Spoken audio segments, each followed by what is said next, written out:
Yan yung itsura niya, guys. Okay, the moment of truth. Tikman na natin.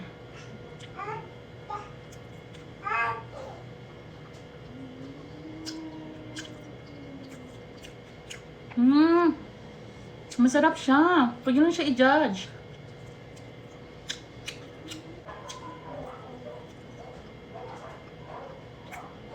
Luncheon meat talaga siya, guys.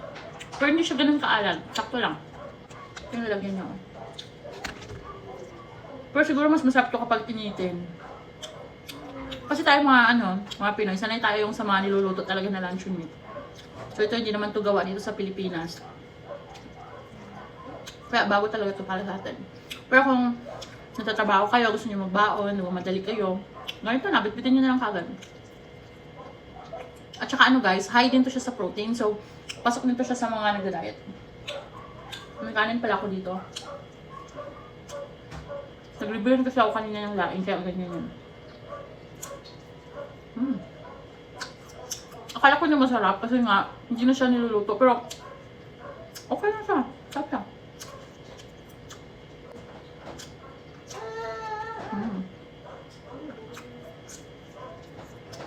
Pero kung ako tatanungin, mas gusto ko siyang lutuin.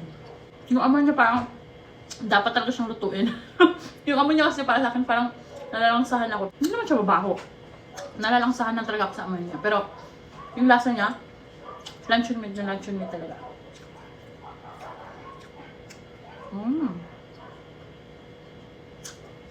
Open pa tayo yung isa. Tingnan natin kung parehas lang.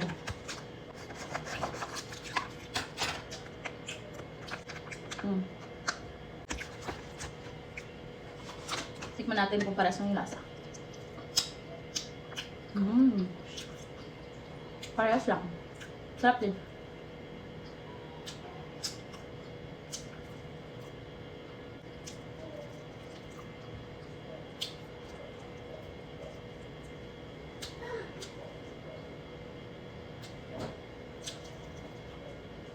Pero kung di kayo sanay na luncheon meat na ready to eat, guys, lutuin nyo. At saka mura lang din to, guys. Tsaka minsan sale din sila.